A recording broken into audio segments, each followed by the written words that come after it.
Wayne Parr, like it's almost like this really big rivalry brewed between you two. And I think you fought 3 times, and I've watched like the clips on YouTube, and man, it was just like a true, like, it was just so good, like watching that.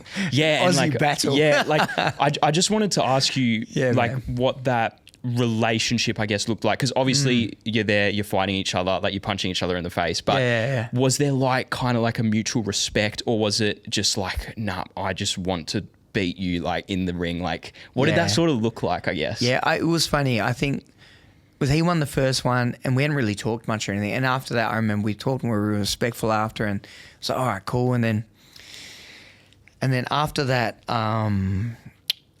there was this Super 8 tournaments that Kelly Seif put on in Melbourne.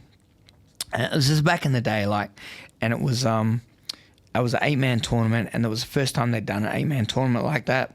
And they got all of us like Australian champion, world champion, Australian champion, New Zealand champion. Like, he just grabbed all of these, whoever was the best fighters he knew of, he just grabbed them all around the Australasia end. And I think Sam Solomon was in there, who was a world champion. Yep. And yeah, we ended up fighting. And I remember at the weigh-in.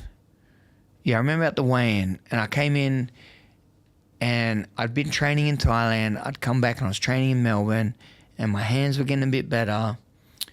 My Thai style was getting a lot better. I'd sort of had a bit more kickboxing experience now, and I sort of like, okay, cool. I sort of understand how to high volume in the early rounds. And it was only, I think it was 3 round matches at the start. Mm-hmm. And I think the last one was 5 rounds. And I remember coming to the weigh-in, and I met Shane Chopper Chapman, and he always says this to me after, and he always says, like, you know, he said it before on podcasts, and he's messaged me and he said, like, thank you, like, he goes, you're the only one. He goes, no, I didn't know anyone. He goes, he comes over there, I didn't know anyone. I was New Zealand champ. He'd fought in Thailand as well. He was a really good fighter. And he goes, you come up to me at the weigh-in and you saw me standing by myself, and you come over and said, hey, how you doing? What's your name? Because I saw him there, and I was like, oh yeah, he's fighting. I was like, and I saw him, he was just standing there by himself, and no one was around him. I was like, well, I'm gonna go say hello to him, like just quite a guy I am. It was so funny, you know. Like, I think back on that, I was like, fuck, it's so cool. Like, it's so cool of me, but so quirky as well, you know. Like, I go, hey man, you're Shane, eh? You're from New Zealand. You're a champ over there, eh? I was like, well done, man. Good on you, man. Like, and he's like, oh fuck, thanks, bro. Like, you're Daniel, eh? And we'd have this conversation. We're like best mates after. Like, it was so funny. And I remember Wayne Parr that way, and he was like, well, like, I beat you last time, I'm gonna beat you again. I was like, oh yeah. And I was like, okay. And then that instant, like, you know, that fire in me came back. Okay, cool, man. You know, like the little kid that used to fight with everyone when they said, like, what's your problem? You know, yeah. I was like, okay, say, cool, all right, yeah, I got a problem. I've got lots of problems. How many do you want? Like, and then I remember getting in the fight, and I was like, cool, I'm gonna get him this one. I'm gonna get payback, revenge from the last fight. Started the fight, started out real sharp, bang, caught him. And I remember he did something, I swept him, bang, and he fell on the floor. And I was like, cool, man, I'm gonna demolish him this one. And he did something, and I moved to the side, and he caught me with a right hand, and man, he can punch hard, bro. Back then, Wayne Parr, and up until this day, he had this straight punches. He used to rush people, and bang, bang, bang, bang, bang, like he'd throw 3, 4, 7 straight punches, like, and he was just so strong and big. And I remember that was upper weight division too. It was 72.5 kilos for that tournament, and I was always fighting at 69, 70. So it was a decent sort of hike to go up against these top tier athletes. Yeah, for sure. And I remember he hit me, man, bang, and my eye just popped, and like it hurt. And I remember it hurt so much, and I was trying to open, and I couldn't see, and I was like, fuck, and he saw he got me, and he's coming after me, and I'm trying to fight him, and I can't really see. And I'll go back to the corner, and I was like closing my eye, and I opened it was like bing, bing, bing, like 3. I was like 3 of my coach's head, and I was like, and they're like, so going around in a circle. I'm like, I was like, what the? I like closed one eye. I was like, I can see him. And I was like, close it, look at the glove, and I opened it. I was like, bang, I see 3. I was like, oh man, and I started to feel sick. Jeez. And I was like, and I didn't realize afterwards I got motion sickness because like, yeah, you know, so I what's it called? Yeah, like on the eyeball. So squashed the eyeball and like it's not like a bruise or something. I can't remember the exact term, but like so bruised the eyeball. Bruised the eyeball. Yeah. Or contusion on the eyeball. Yeah. Jeez. So, and I remember going back out. I couldn't fucking see. I was like, oh Jesus. And I remember just like trying to squint and fight John Wayne Parr like with one eye, and I like it was pretty even, with just back and forth. And I remember like, and he kept coming at me, and I was like block, and I was like, all right.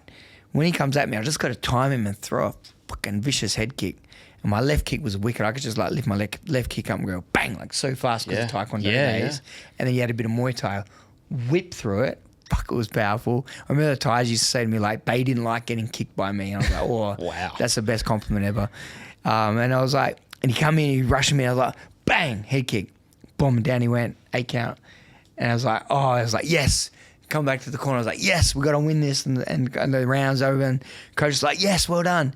And they called it a draw. I was like, oh, you're going to be kidding me. I was like, come on. Wow. I'm going to do one more like this. I can't even see, man. I was like, come on, man. Yeah. And then coach was like, go do it. You did this with one eyeball. You knocked him down, go and win the round. I was like, yeah, you're right. Let's do it. Man. I just cleared my head, went, yep, cool. Yeah. If I did this, I can do that. And then that's the mindset. And went out and won that round. Wow. After like the final fight you had with Wayne Parr, like what did the conversation look like? Was it like, did you know that was going to be like your last time fighting each other? I guess you never know for sure, but was it like, hey man, like it's been good, like this rivalry's been sick, like respect, like what did that look like? Well, that's me. And then going back to what you said, like after the fight with him, he was really sour, and that obviously he lost. He thought he'd won, even though I ended up winning that last round. And I think that, like, I don't know why he was sour about it, because he already won the first fight. And I remember as we built up for that third fight, I heard him say something on some socials, and we talked about it as well personally, which is really cool now. And it rubbed me the wrong way again. And he probably was just him, like, it probably wasn't even that bad, but that rubbed me the wrong way. So I said some things back in retaliation, like, I'm going to fuck one up. I'm going to beat him this time for that third fight. And then he saw that, and he was like, well, like, and then it became like this huge rivalry. And then it was pumped up and promoted. So when he got here, he was like F you sort of thing. And I'm like, okay, well, like, F you too, you know? Yeah. And it was real, like, there was a lot of animosity at the weigh-in. I remember, like, I was like, oh, he's angry. And I was like, well, let's go then. Like, and it was like that. And in the fight, it was angry too. And we fought each other so hard. And he had him in that one. He just worked and worked. And he's just so hard to keep off you when he's so strong coming forward. And I thought it was really close. I think it was my first Muay Thai fight back in years, like 6 or 7 years or something from boxing. So it was like, or something like that. Like I'd doing heaps of boxing and came back. So it was a really big challenge to come back to for my first fight. There was no warm-up fight, no tune-up fight. And he beat me. And I remember, I was sour because he beat me. I was sour because it was aggressive. It wasn't like, there wasn't that good respect there. You know what I mean? It didn't feel like good respect. And it was funny after that, and all time had passed, and I'd sort of slowed down, and he'd retired and he'd slowed down, and we took a team over to fight over on Gold Coast, and I ended up. I messaged him and said, hey man, can I come and train at the gym? He's like, yeah, cool, yeah. And we'd be chatting a little bit back and forth, and went into the gym, and as soon as we saw each other, we just hugged, and we just sort of like, you know what, it's gone, like that beef's gone. I respect you. And then all of a sudden we realized how much we actually meant to each other. Like we wouldn't have been that beef and that rivalry probably made us rise higher than we wanted to grow. Yeah. You know? So it was actually like a really cool thing. It ended up being like a really big, respectful thing. Went on a 10K run with him, and we're like laughing and joking. Awesome. So it was actually ended up really cool story at the end. Oh, hey, what are you still doing here? If you made it this far, that tells me you enjoyed that snippet you just watched. I know I did, but if you want to watch the full interview, just click that button right there. It'll take you to it on our YouTube, or you can listen to it on any podcast streaming platforms, Spotify, Apple Podcasts, you name it. Hey, and while you're at it, hit that subscribe button so you don't miss any future Let's Scrap content.